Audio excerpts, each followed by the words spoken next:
My name is Charlotte Ashford. I'm 32 years old, and last Christmas, my parents booked a $45,000 family vacation for everyone except me. Instead of a plane ticket to Aspen, my mother left me a note on the kitchen counter. Water the plants, feed the dog, pick up our dry cleaning. I found that note next to the receipt.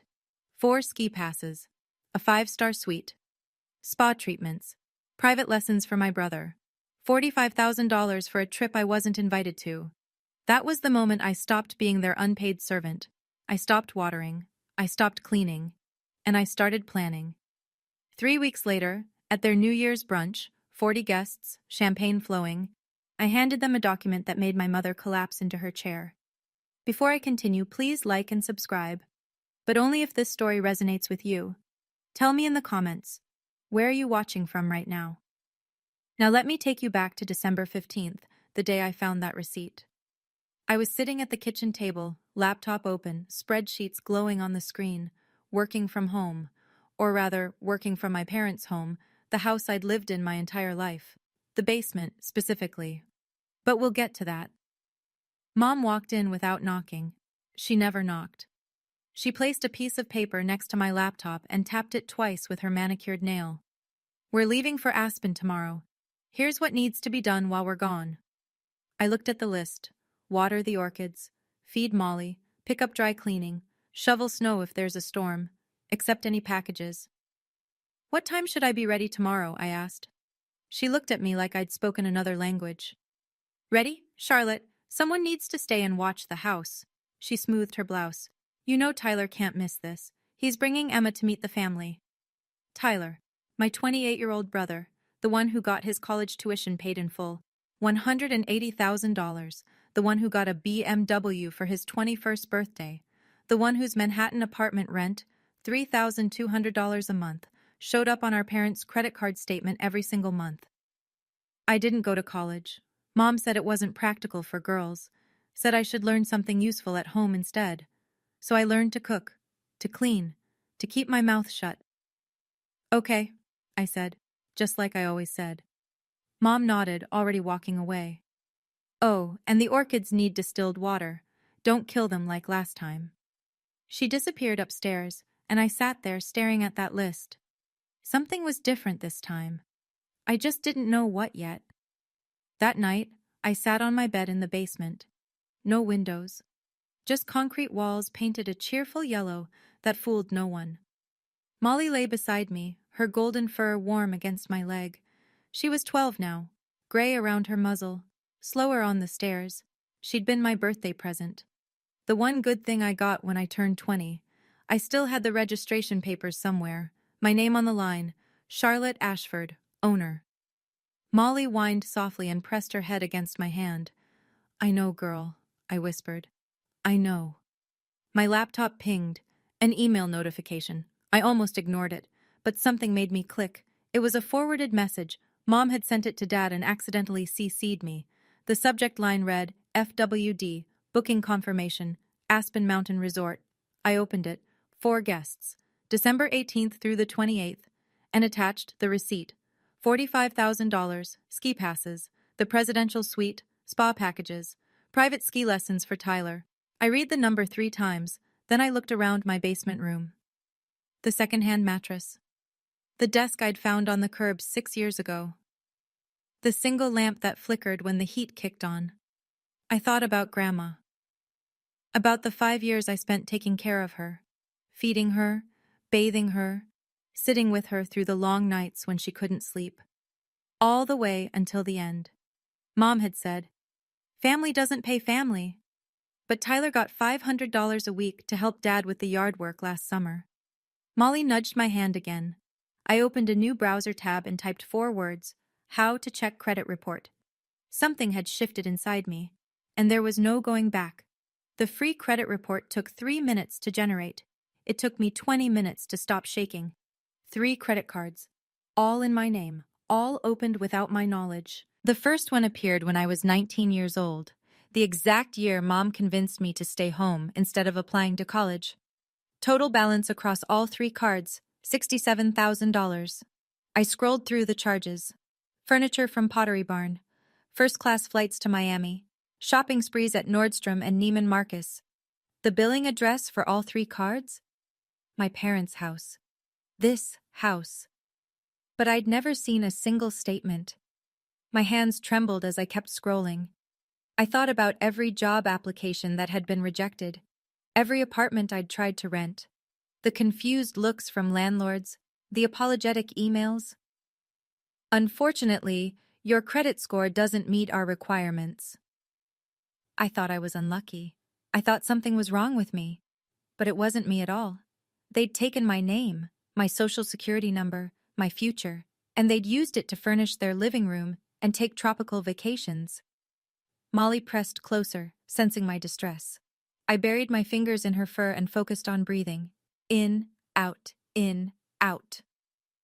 The rage came slowly. Not hot and explosive, cold, quiet, the kind that settles into your bones and stays. For 13 years I'd been trapped in this basement. Trapped by a credit score I didn't destroy. Trapped by parents who smiled at me over dinner while they buried me in debt I knew nothing about. I closed the credit report. I opened LinkedIn. And I searched for a name I hadn't spoken in 8 years. Diane Okonkwo, my old college friend, the one who became a lawyer. I didn't sleep that night. Instead, I made a list. The accountant in me needed to see it all laid out in black and white. If I stay silent. 1. I live in this basement until my parents die. Maybe longer. 2. My credit score never recovers. I never get my own apartment, my own car loan, my own anything. 3. When Mom and Dad get old, I'll be expected to take care of them, just like I took care of Grandma. No salary, no breaks, no thank you. 4. Molly is 12. She won't live forever.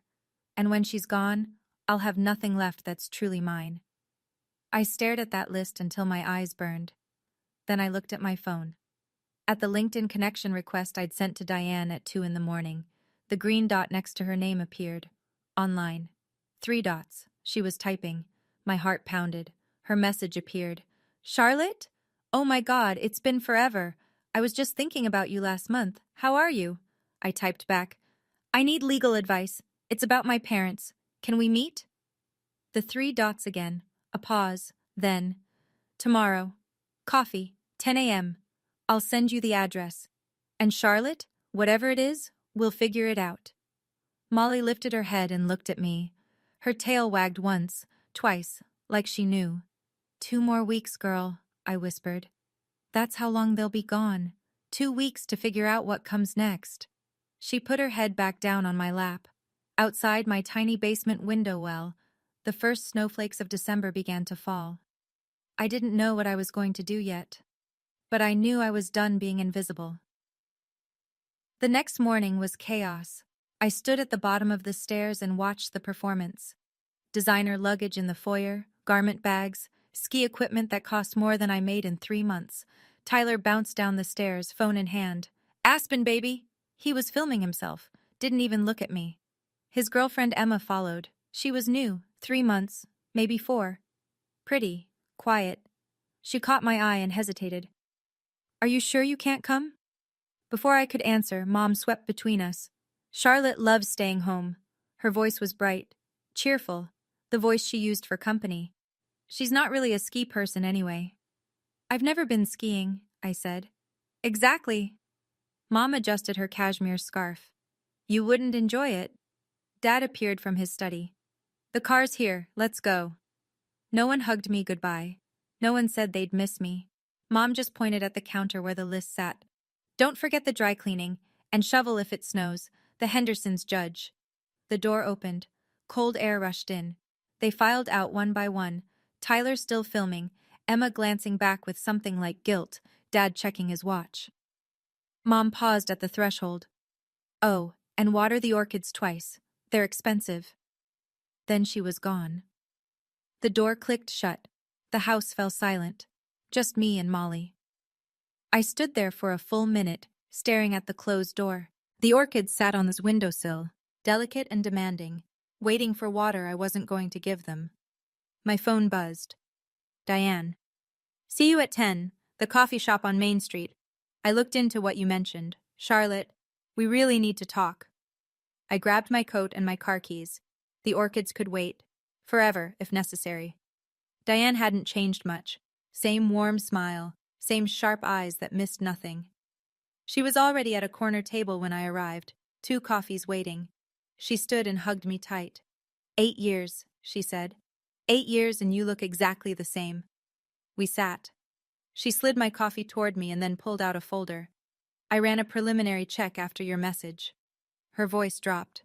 Charlotte, what I found? She opened the folder. My credit report, highlighted in yellow. This is identity theft. These cards were opened without your consent. She looked at me steadily. This is a federal crime. My throat tightened. But they're my parents. That doesn't make it legal. She explained my options. I could file a police report, press charges, sue for damages, but I shook my head. I don't want them in prison. I wrapped my hands around the warm cup. I just want them to see me, to acknowledge what they've done. Diane studied me for a long moment. Then we do this differently. She pulled out a legal pad. You told me you took care of your grandmother for 5 years. Full-time care, right? Did your mother ever put anything in writing about compensating you? I thought back. The endless nights, the bedpans, the medications, Mom promising it would all be worth it. There's an email, I said slowly. She said she'd make it up to me when Grandma got better. Grandma never got better.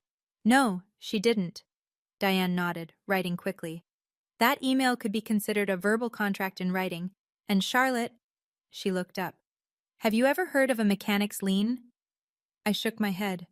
Then let me explain how we're going to get you seen. 2 days later, I sat in a cramped office across from Marcus Smith.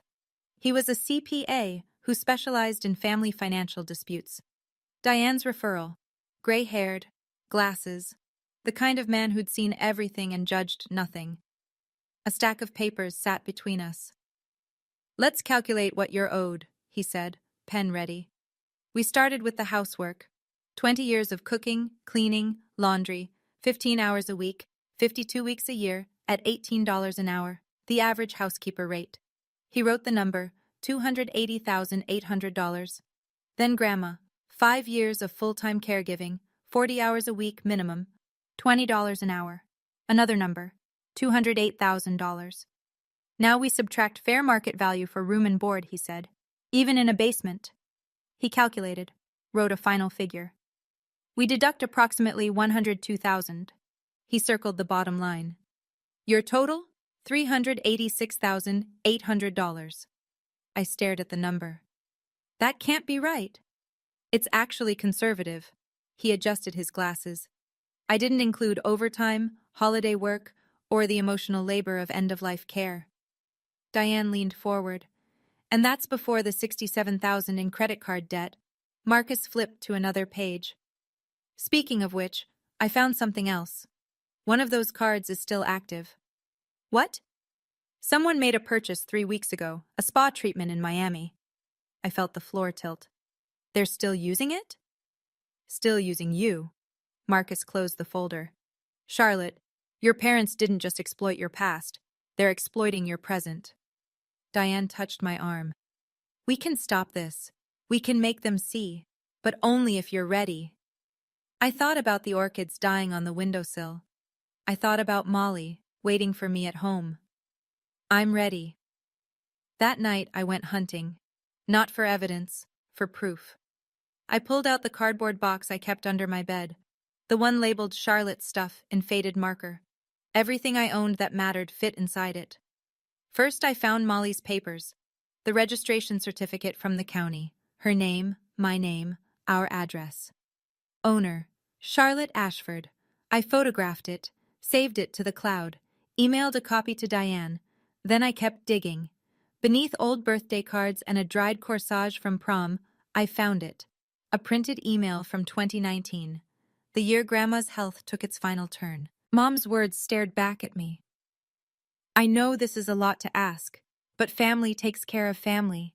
When Mom gets better, we'll make it up to you. I promise. We'll figure out something fair. Grandma died 14 months later. Nothing was ever figured out. Nothing was ever fair. I photographed that too. Then I sat back on my bed and looked around the basement. 10 years I'd lived here. 10 years of hand-me-down furniture and borrowed dreams. The walls felt smaller than ever. I started packing. It wasn't hard. I didn't have much. Clothes, books, laptop, the box of important papers. Every day while they were gone, I moved a little more to the storage unit I'd rented across town. By day 5, the basement looked almost normal. By day 8, it was hollow. Molly watched me with wise old eyes. "Almost there, girl," I told her. "Almost free." My phone buzzed. A text from Tyler.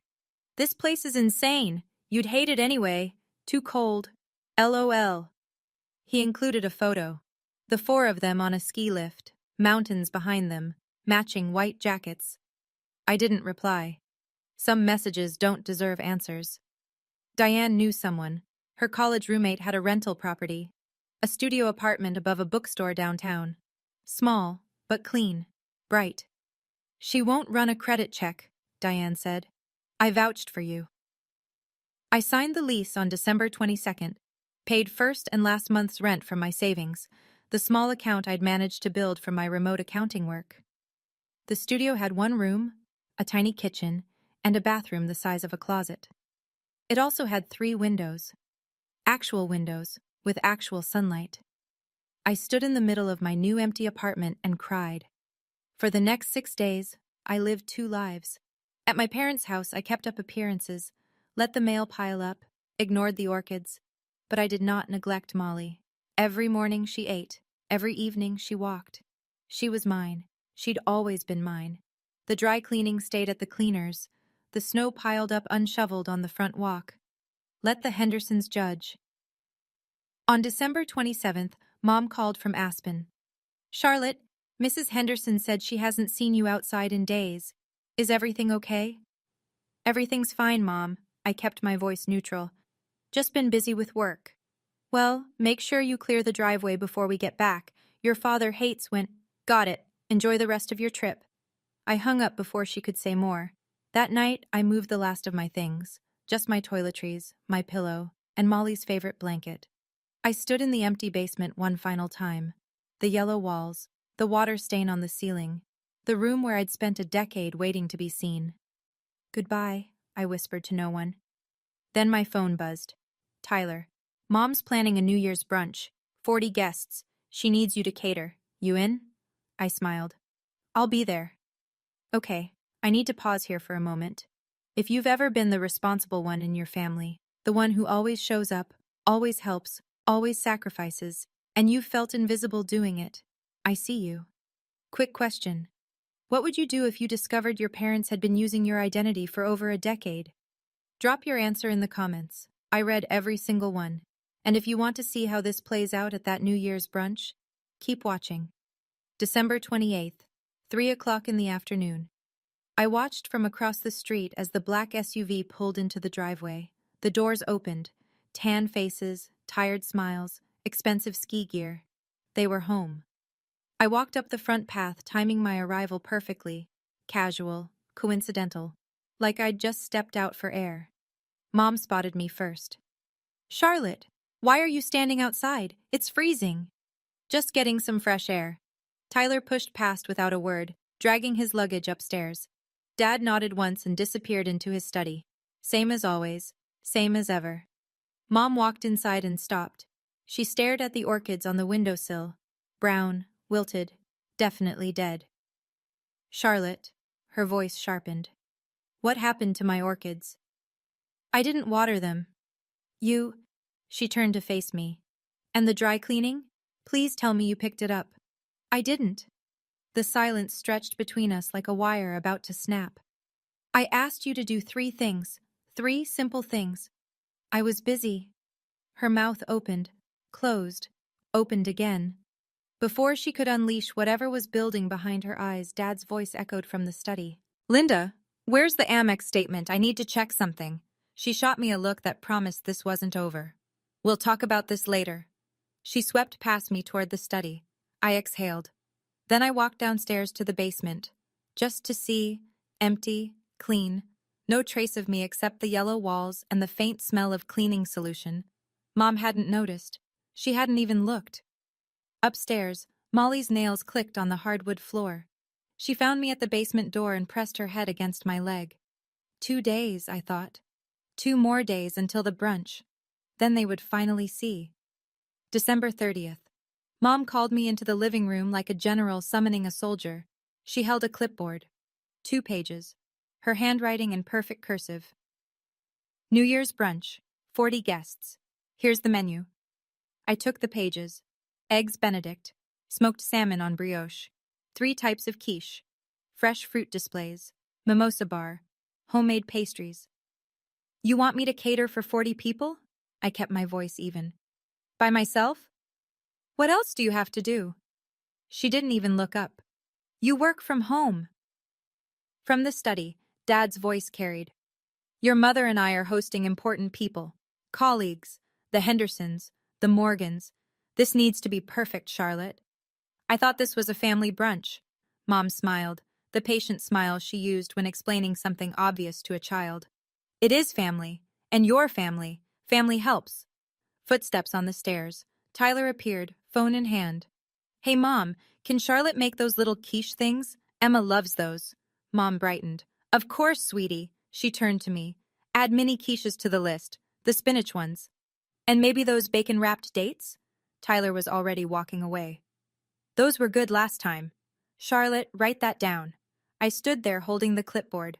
2 pages of demands, 40 people to feed, a kitchen to run single-handedly. What time do you need everything ready? Guests arrive at 10, so you should start prep around 5 a.m. Mom checked her phone. I have a hair appointment at 8, so I won't be able to help. You understand? I understood perfectly. I'll be here, I said. She patted my shoulder like I was an obedient dog. I knew I could count on you. She walked away, and I smiled at her back. 40 guests. Perfect. I wanted witnesses. New Year's Eve, 11 o'clock at night. I stood alone in the kitchen, surrounded by grocery bags I had no intention of unpacking. Eggs, salmon, champagne. Mom had spared no expense on ingredients I wouldn't be cooking. The kitchen door swung open. Emma walked in, hesitant. Charlotte, can I help with anything? She was trying. I could see that. 3 months with Tyler, and she still hadn't figured out the rules. Before I could answer, Mom appeared behind her. Emma, sweetie, you're a guest. The warmth in her voice was almost convincing.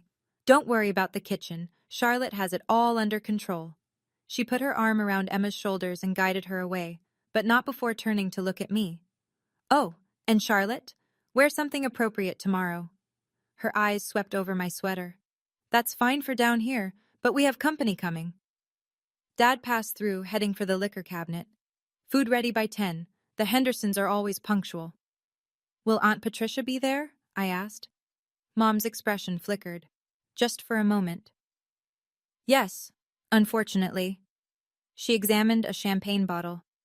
Just ignore whatever she says. You know how she is. How she is? Dramatic. Always stirring up trouble. I thought about Aunt Patricia, Dad's sister, the one who'd always looked at me with worried eyes at family gatherings, the only one who'd ever asked, Are you okay, honey? You seem tired. I'll keep that in mind, I said. Mom nodded, satisfied, and swept out with Emma in tow. I looked at the clock. 12 more hours. The manila envelope was already in my car, the paperwork signed, the lien filed. All that remained was the delivery. I turned off the kitchen light and went to spend one last night in my new apartment. Molly was waiting. January 1st, 8 in the morning. I wasn't there when Mom came downstairs expecting to find me at the stove. But I heard about it later, from Aunt Patricia. Mom walked into the kitchen, empty, cold, no food prep, no Charlotte. She called my name, then called it louder, then screamed it. She ran to the basement, threw open the door. Nothing, no bed, no desk. No clothes, just bare walls and the echo of her own voice. Molly was gone too. Mom's panic was immediate. She called Dad, called Tyler, called my phone 16 times. I didn't answer. By 9:30, Mom had ordered emergency catering from the most expensive restaurant in town. Triple the price for holiday rates. She was setting out store-bought pastries when the doorbell rang. Aunt Patricia, an hour early. I thought I'd help set up. She told me later what she saw. Linda's hands shaking, Richard pacing by the window, Tyler asking, "Should we cancel?" "We're not canceling anything," Mom hissed. "I've spent weeks planning this. Charlotte is just... she's being dramatic. She'll show up." Guests began arriving at 10. The Hendersons, the Morgans, colleagues, old friends. 40 people filling the living room with small talk and champagne. Someone asked about me. "Where's Charlotte? I've heard so much about her." Mom's smile didn't waver. "She's not feeling well, resting upstairs." It was 10:45 when the doorbell rang again. Dad frowned. "We're not expecting anyone else." He opened the door. I stood on the porch, not in an apron, not in the kitchen, not invisible. I wore a black blazer, pressed slacks, my hair pulled back, in my hands a manila envelope, and beside me, tail wagging, was Molly. "Hello, Dad." My voice was steady. "I'm here for the brunch." The room went quiet. 40 pairs of eyes turned toward the door, toward me. Mom recovered first. She always did. She crossed the room with her hostess smile firmly in place. "Charlotte, sweetie," her voice carried for the audience. "We were so worried. Are you feeling better?" She reached for my arm. I stepped back. "I'm fine, Mom. Never been better, actually." Dad closed the door behind me, his face tight. "Where have you been? And why did you take the dog?" "Molly is my dog." I kept my voice calm, factual. "Her registration has always been in my name." "Charlotte, this isn't the time," Mom started. "Actually," I said, "this is the perfect time." I felt the room's attention sharpen. Mrs. Henderson leaned in. Mr. Morgan set down his champagne glass. In the corner, I spotted Aunt Patricia. She stood near the fireplace watching me with an expression I couldn't quite read. Not worried, not confused. Hopeful. "I have something for you," I said. "Both of you." I held up the manila envelope. Dad's jaw tightened. "Whatever this is, we can discuss it privately." "I've been private for 32 years, I met his eyes. "I think it's time for some transparency." Tyler rose from his seat by the window. "Sis, what are you doing? You're embarrassing Mom and Dad." I turned to him. My brother. The golden child. The one who'd never had to fight for scraps of attention. "I'm not here to embarrass anyone, Tyler." I opened the envelope's clasp. "I'm here to be seen." Mom's smile was cracking. Dad's hands were clenched at his sides. The room held its breath, and I pulled out the papers that would change everything. I handed the papers to Mom. Her hands were steady when she took them. They weren't steady for long. She scanned the first page. The color drained from her face. "What is this?" "It's an invoice." I clasped my hands in front of me. "For 20 years of unpaid domestic labor, housekeeping, cooking, cleaning, caregiving for Grandma, all calculated at fair market rates." Dad snatched the papers from her. His eyes darted across the numbers. "This is ridiculous. $387,000? I rounded down, actually." Whispers rippled through the room. I heard fragments. "Did she say unpaid? How much?" "For cooking and cleaning?" Mom's voice turned shrill. "We're your parents. We gave you a home." "You gave me a basement." I didn't raise my voice. I didn't need to. "No windows. For 10 years. Dad was still reading. "This is absurd. We'll never pay." Turn to page 3. His face shifted. Whatever he saw there made him go pale. "You put a lien on our house?" The whispers became murmurs. Someone gasped. "A mechanic's lien," I confirmed. "For services rendered. I have documentation, including an email from you, Mom, promising to compensate me for taking care of Grandma." Mom clutched the arm of a chair. "That wasn't... I didn't mean... You never do." I nodded toward the papers. "Page 4. Dad turned the page. Mom read over his shoulder, and then she sat down, hard. "That's my credit report," I said loudly enough for everyone to hear, showing 3 credit cards opened in my name, without my consent, $67,000 in debt I knew nothing about. The room went dead silent. "Identity theft," I said. "A federal crime." Dad opened his mouth, closed it, opened it again. For the first time in my life, he had nothing to say. "Okay, This is the moment. Charlotte is standing in front of 40 people, about to see the consequences of her 20-year silence finally hit her parents. If you're on the edge of your seat right now, hit that like button. It really helps the channel. And I'm curious, do you think what Charlotte's about to hear is the apology she deserves? Or will her parents double down?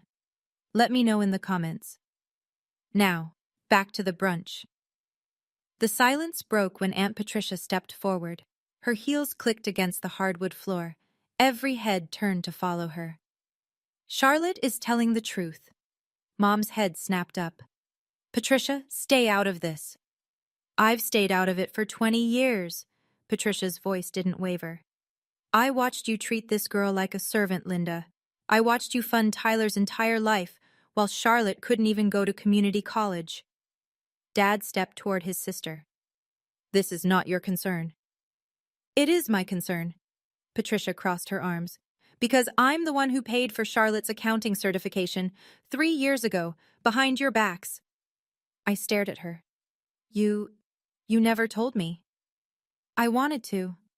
Her eyes softened when she looked at me. But Linda said if I interfered again, she'd cut me off from the family. The murmurs grew louder. I saw phones being pulled from pockets. Mrs. Henderson was already edging toward the door, clutching her purse. Mom tried to salvage the room. Everyone, please, this is a family matter. Mr. Morgan stood up. Richard, I think we should go. This seems personal. One by one, guests began leaving. Quiet apologies, embarrassed nods. No one wanted to stay for the aftermath. Emma rose from her seat near Tyler. She walked toward me, not toward him. I'm so sorry, she said quietly. I had no idea. Then she walked out the door. Tyler called after her. Emma, wait! She didn't look back. Within 15 minutes, the room was nearly empty. Just family now. Mom, still sitting in her chair. Dad, still clutching the papers. Tyler, staring at his phone. Aunt Patricia standing beside me. And Molly, pressed against my leg, her tail no longer wagging. The reckoning had begun. The front door closed behind the last guest. The silence that followed was deafening. Mom finally spoke. Her voice cracked. How could you do this to us, in front of everyone? I looked at her, really looked, at the mascara starting to run, at the careful facade crumbling. How could you do this to me? For 20 years? Dad threw the papers onto the coffee table. We raised you. We gave you a roof over your head, food, clothing, everything. A roof over the basement, hand-me-downs from cousins, and I cooked most of that food myself. I didn't blink. While you were using my social security number to fund your lifestyle. That was for emergencies, Mom started. Spa treatments in Miami? I cut her off. That was 3 weeks ago, while you were in Aspen. She flinched. Tyler finally looked up from his phone. I didn't know about the credit cards, I swear. I believe you. I turned to him. But you knew about everything else. You knew I stayed home while you went to college. You knew I took care of Grandma while you visited once a month. You knew I was living in a basement while you had a 2-bedroom in Manhattan. He dropped his eyes. No denial, no defense. I picked up Molly's leash from where I'd set it by the door. I'm not asking for the money, I said. I never expected you to actually pay $400,000. Mom looked up with a glimmer of hope. But I am asking for acknowledgement. For you to see me, to see what you've done. I clicked the leash onto Molly's collar. And even if you never do, I'm done waiting. I turned toward the door. Charlotte? Dad's voice was hoarse. Where are you going? Home. Mom stood up, unsteady. Home? What do you mean, home? This is your home. I almost laughed. Almost. This was never my home. This was where I worked. For free. For 20 years. I opened the front door. Cold January air rushed in. Wait. Mom's voice pitched higher. You can't just leave. What about the lien? You can't expect us to actually... The lien stays. I kept my hand on the doorknob. Until the credit card debt is paid off. $67,000. You have 90 days. Dad stepped forward. And if we refuse? Then the lien remains on your property. You won't be able to sell, won't be able to refinance. I shrugged. That's how liens work. I'm sure you know that, Dad. You worked at a bank for 30 years. His face reddened. This is extortion. This is accountability. I met his glare without flinching. Something you've avoided your entire life. Aunt Patricia moved to stand beside me. I'll walk you out, honey. Patricia, if you leave with her, Mom's voice held a warning. You'll what, Linda? Patricia's smile was tired but real. Cut me off? I think I'll survive. We stepped outside together. Molly trotted between us, tail wagging again. Behind us, I heard Tyler's voice. What are we going to do? And Mom's response harsh and brittle. We'll fix this. We always fix things. But she couldn't fix this. Not the debt, not the witnesses, not the years of silence finally broken. At my car, Patricia hugged me. I'm proud of you. I should have said something years ago. You're saying it now. I hugged her back. That's what matters. I loaded Molly into the back seat, started the engine, and drove toward my apartment with windows, toward the rest of my life. 1 week later. I sat in my studio apartment, sunlight streaming through all 3 windows. Molly lay in her favorite spot, the patch of carpet where the afternoon light pooled warmest. My phone buzzed. Diane. Have you seen the neighborhood Facebook group? I hadn't. I'd been avoiding social media, but curiosity won. Someone had posted about the incident at the Ashford house. No names, but everyone knew. I scrolled through the comments. I always thought something was off about that family. Poor girl, she was always so quiet whenever I saw her. I heard the parents opened credit cards in her name? That's illegal. No wonder she never moved out. They trapped her. I closed the app. There was no satisfaction in it, just a hollow ache. Another notification. A number I didn't recognize. Charlotte, this is Emma. I broke up with Tyler. I stared at the screen. He tried to defend your parents, said you were being dramatic, that you'd always been jealous. I couldn't be with someone who thinks that way. A pause. 3 dots. I'm sorry I didn't see it sooner. If you ever need a friend, I'm here. I read the message twice. 3 times. I didn't reply. Not yet. But I saved her number. Molly lifted her head, looked at me, and sighed contentedly. I know, girl, I murmured. We're okay. My phone buzzed again. This time, an email. From Richard Ashford. Subject, we need to talk. I didn't open it. Not today. Instead, I made myself a cup of tea, sat by the window, and watched the winter sun sink behind the buildings. I hadn't destroyed them. That was never the point. I just wanted to be free. And for the first time, I was. I agreed to meet Dad a week later. Neutral ground, a coffee shop downtown. Diane's advice, public space, keep it short, don't give anything away. He was already there when I arrived, sitting in a corner booth, looking older than I remembered. Charlotte. He half rose, then sat back down when I didn't move to hug him. I slid into the opposite seat. You wanted to talk. Your mother is devastated. I waited. She hasn't slept, won't eat. The neighbors keep asking questions. Is she devastated about what happened? Or about what people think? He didn't answer. That was answer enough. We'll pay off the credit cards, he finally said. Your mother's already arranging the transfer. Good. But the lien, he leaned forward. That goes too far, Charlotte. We're your parents. Parents who used my social security number when I was 19. Parents who let me believe I was worthless for a decade. I kept my voice level. Parents who took a $45,000 vacation and left me a chore list. He flinched. We thought you were happy. You never complained. Because every time I tried, you made me feel guilty. I quoted his own words back to him. After everything we've done for you, what exactly did you do for me? He stared at his coffee. Silent. I stood up. The lien stays until the debt is cleared. After that, I'll have it removed. Wait, his voice cracked. Your mother wants to see you. I paused. I know, I said, but I'm not ready. Maybe I never will be. I walked out, didn't look back. The January wind was cold on my face, but the sun was bright, and for the first time in 32 years, I could breathe. 2 months passed. The notification arrived on a Tuesday. A deposit into my bank account. $67,000. I called Diane. They paid it. All of it? All of it. She was quiet for a moment. How do you feel? I looked out the window. Sun on snow, Molly snoring on her bed. Relieved, sad, both. The consequences rippled outward. I heard about them from Aunt Patricia during our weekly dinners. Mom had resigned from her social club. For health reasons. Dad stopped attending the community board meetings he'd chaired for a decade. Tyler lost his job, unrelated, just bad timing. But he blamed me anyway. In a text I didn't respond to. The lien was removed. Clean, official, done. My credit score started its slow climb upward. Diane said it would take a year, maybe more. But it was moving. For the first time in 13 years, it was moving in the right direction.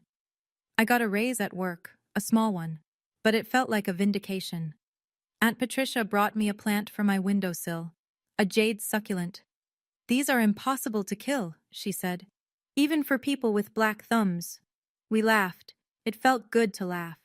One evening, my phone buzzed, a text from Tyler. I'm sorry for everything. Can we talk sometime? I stared at the message. At the tiny crack in the wall he'd spent years building. I typed back, not yet, but maybe someday, when you're ready to actually listen. He responded with a single word. Okay. Progress. Microscopic maybe, but real. Molly lifted her head and looked at me with those wise old eyes. We're getting there, girl, I told her. She wagged her tail once. We were getting there. 6 months after the brunch. I'd upgraded to a larger apartment. Same building. Same landlord who believed in me before my credit score did. This one had a balcony.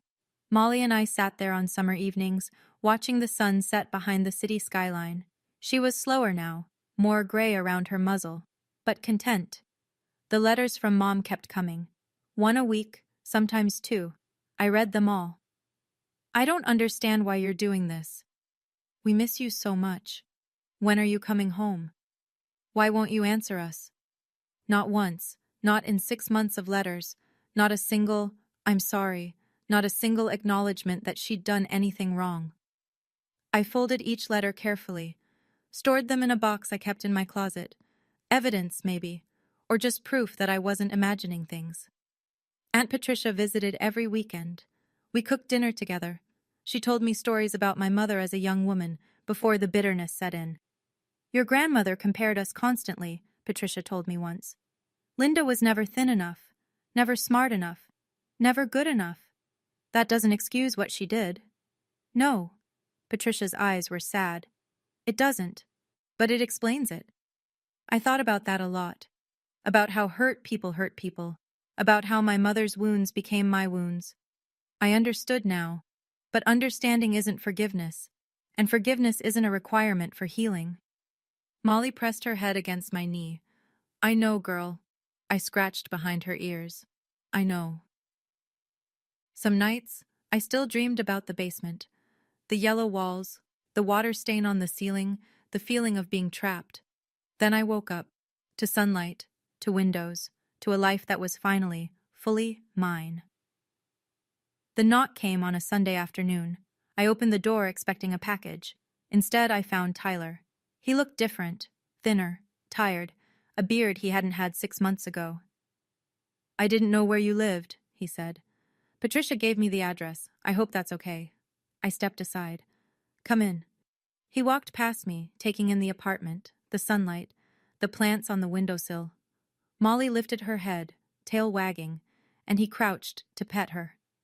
This is nice, he said. Really nice. It's mine. He nodded, straightened, shoved his hands in his pockets. I was an asshole. The words came out rough. My whole life, I didn't see it because it was easier not to see it. I know. Mom and Dad want me to convince you to come back, to make peace. I waited. I told them no. He met my eyes. I told them they need to apologize first. Really apologize. Not their version of it. The real thing. Something loosened in my chest. Something I hadn't realized I'd been holding. Thank you, Tyler. That means something. He moved toward the door. paused. I'm trying to be better. It's hard. I know. I offered him a small smile. But you're trying. That's more than they ever did. He left. I watched him walk down the hallway. My brother. A stranger I was, maybe, slowly, getting to know. I closed the door. Molly trotted over and pressed herself against my legs. I knelt down and wrapped my arms around her, felt her warmth, her heartbeat, 12 years of unconditional love. We made it, girl, I whispered. We're finally home. Outside my window, the summer sun poured in. I didn't burn bridges. I just stopped building them for people who never met me halfway. If you've made it this far, thank you. Truly. Here are a few things I learned from my experience. 1. Your labor has value. Don't let anyone, not even family, make you feel guilty for expecting recognition. 2. Setting boundaries isn't selfish. It's survival. 3. Sometimes the quietest person in the room has been carrying the heaviest secrets. If this story resonated with you, I'd love to hear your thoughts. Have you ever had to set a boundary with family? How did it go? Drop a comment below, like, subscribe, and check out the video in the description for another story about family, boundaries, and unexpected turns. Until next time, take care of yourself, because you deserve it.